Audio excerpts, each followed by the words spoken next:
Treasure Island by Robert Louis Stevenson. Chapter 3. The Black Spot. About noon, I stopped at the captain's door with some cooling drinks and medicines. He was lying very much as we had left him, only a little higher, and he seemed both weak and excited. "Jim," he said, "you're the only one here that's worth anything, and you know I've always been good to you. Never a month but I've given you a silver fourpenny for yourself. And now you see, mate, I'm pretty low and deserted by all.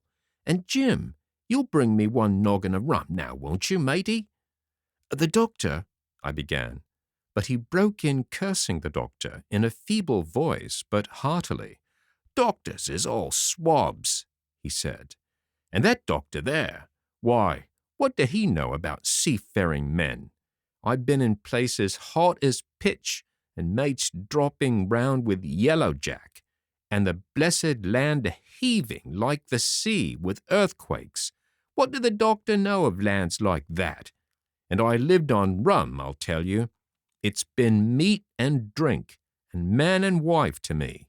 And if I'm not to have my rum now, I'm a poor old hulk on a lee shore. My blood'll be on you, Jim. And that doctor swab?" And he ran on again for a while with curses. "Look, Jim, how my fingers fidges," he continued in the pleading tone. "I can't keep 'em still, not I. I haven't had a drop this blessed day. That doctor's a fool, I tell you. If I don't have a drain of rum, Jim, I'll have the horrors. I seen some on him already.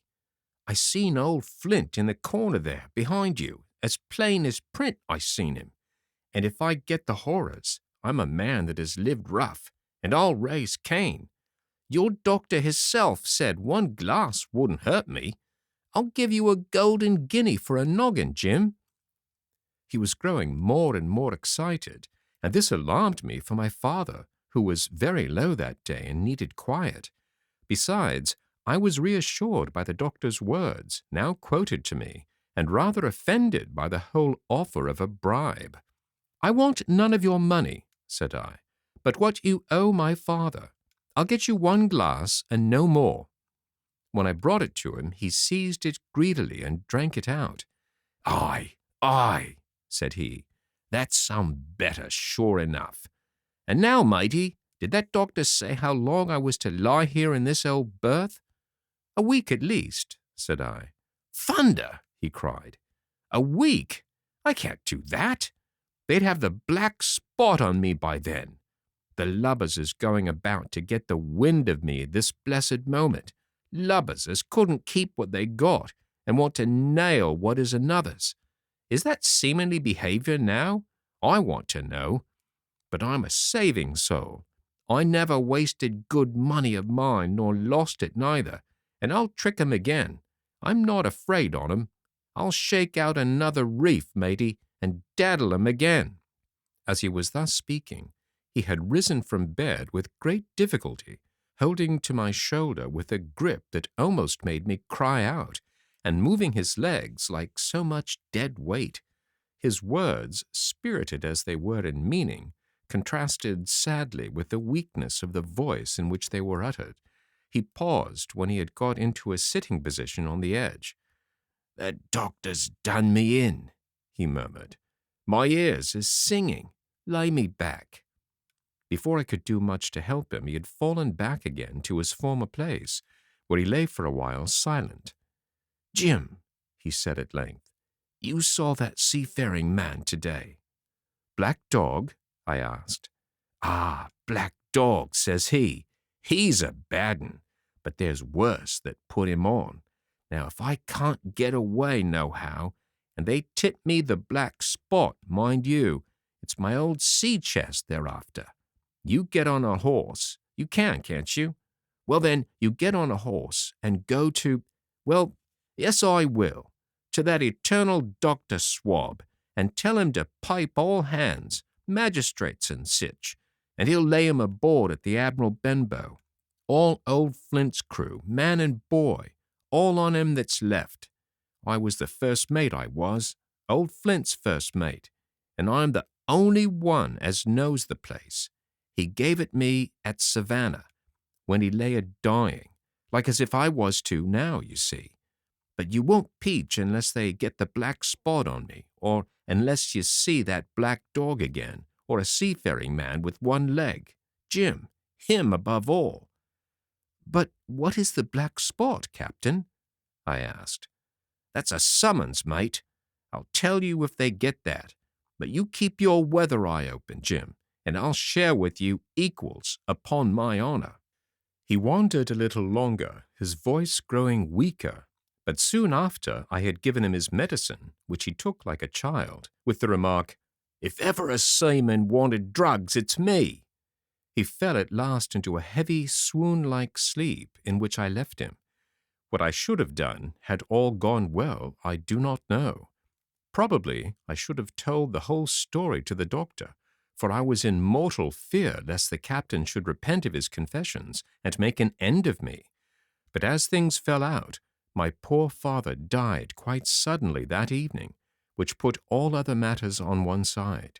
Our natural distress, the visits of the neighbors, the arranging of the funeral, and all the work of the inn to be carried on in the meanwhile kept me so busy that I had scarcely time to think of the captain, far less to be afraid of him.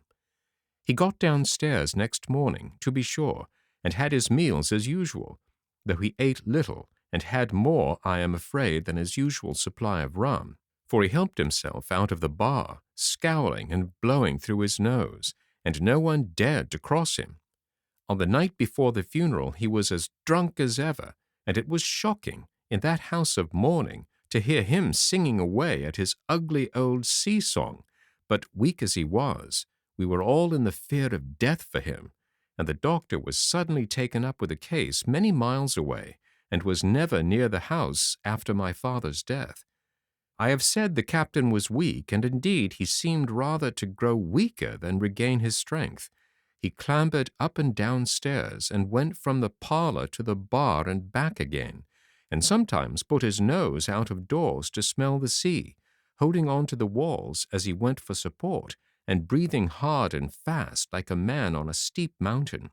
He never particularly addressed me, and it is my belief he had as good as forgotten his confidences, but his temper was more flighty, and allowing for his bodily weakness, more violent than ever.